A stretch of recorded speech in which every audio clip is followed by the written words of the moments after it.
Halo semuanya, perkenalkan nama lengkap saya Teresia Marcella, NIM 0232100002. Di video kali ini saya akan mempresentasikan tugas UTS mata kuliah Studio Perancangan Arsitektur 6 tentang penerapan arsitektur eco-friendly pada redesain Pasar Alok Maumere, Kabupaten Sika.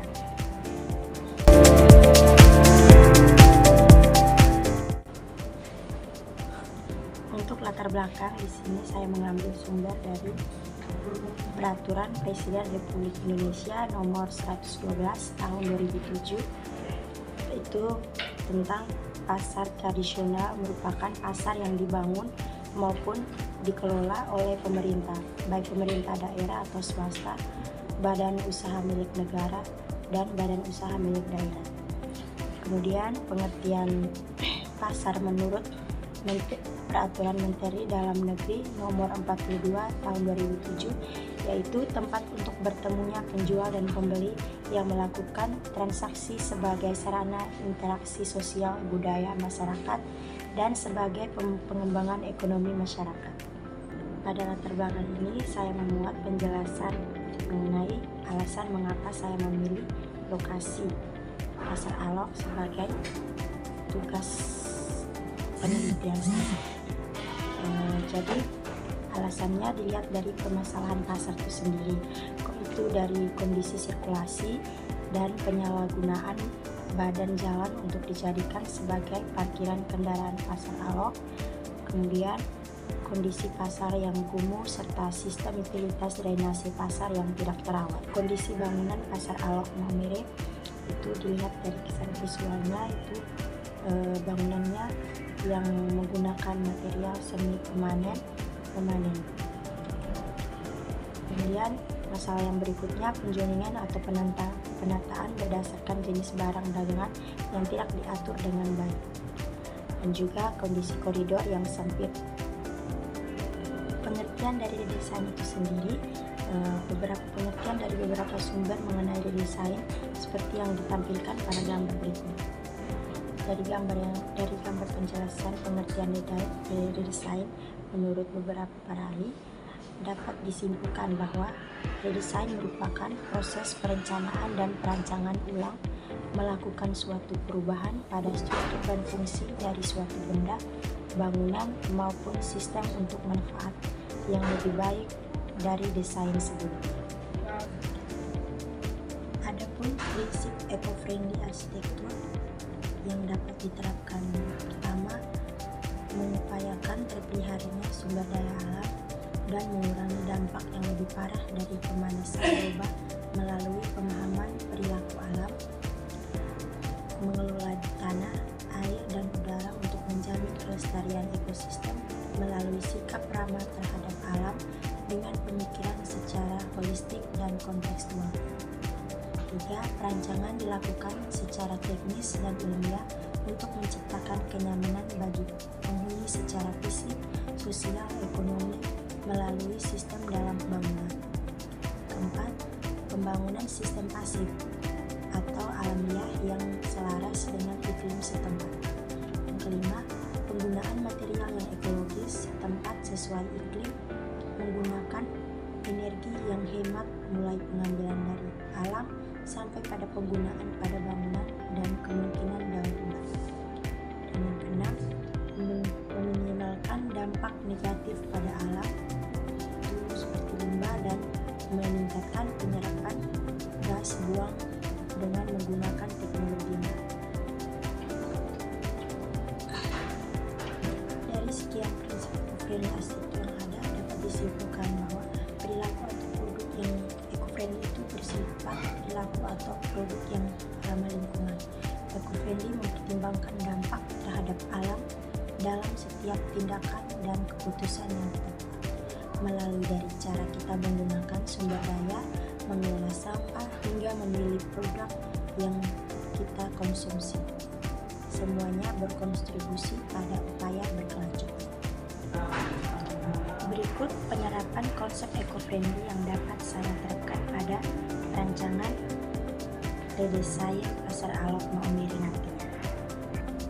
Yang pertama, bentuk fasad dan elemen lain bangunan akan mengikuti prinsip arsitektur tropis secara berkeseluruhan, bermaksud agar bangunan mampu menyesuaikan diri dengan lingkungan dan keadaan alam sekitar. Itu contohnya seperti penggunaan atap dengan kemiringan 30 derajat untuk mengetahui curah hujan yang tinggi dan ruang bawah atap dapat meredam panas. Kemudian, memanfaatkan pencahayaan alami dengan menggunakan skylight pada atap bangunan dengan tujuan memasukkan cahaya secara optimal ke dalam bangunan sehingga mengurangi penggunaan energi listrik berlebih.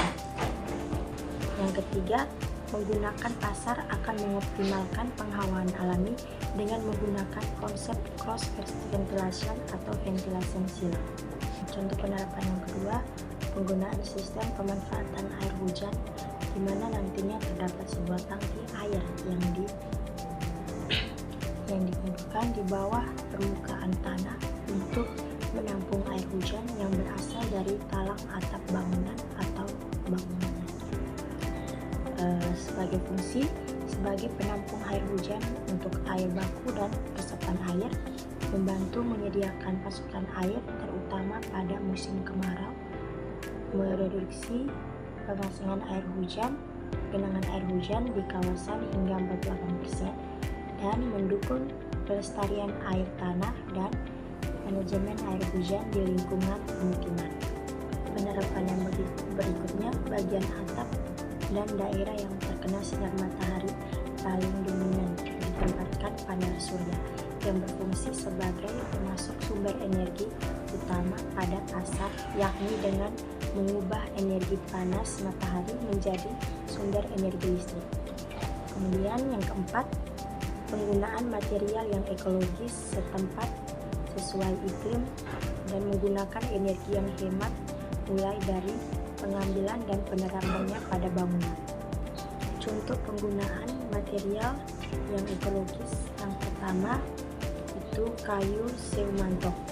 Kayu seumantok adalah kayu yang paling banyak digunakan untuk konstruksi bangunan, dan kayu seumantok juga merupakan salah satu unsur penting pada bagian struktur.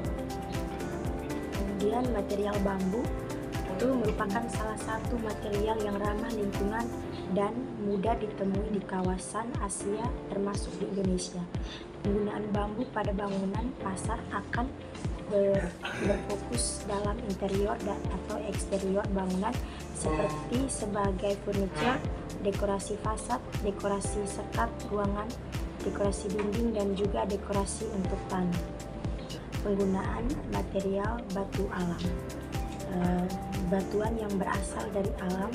Batu alam ini identik digunakan sebagai material untuk konstruksi bangunan.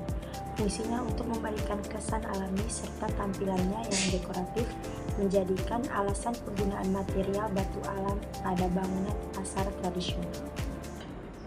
Dari pembahasan awal mengenai permasalahan yang ada pada pasar Al-Maumere, saya memilih menerapkan konsep eco-friendly untuk perancangan pasar, karena dilihat dari prinsip yang sudah saya bahas tadi, bahwa prinsip dari konsep eco-friendly ini dapat menjawab permasalahan yang ada, karena prinsip eco-friendly yang bersifat ramah lingkungan terbuat dengan penggunaan material berkelanjutan yang lebih baik bagi manusia dan lingkungan daripada alternatif tradisional. Eco-friendly menawarkan banyak manfaat, termaksud mengurangi limbah, melestarikan sumber daya, meningkatkan kualitas udara, di mana ini merupakan solusi dari permasalahan pasar tradisional pada umumnya. Sekian dari presentasi saya. Terima kasih.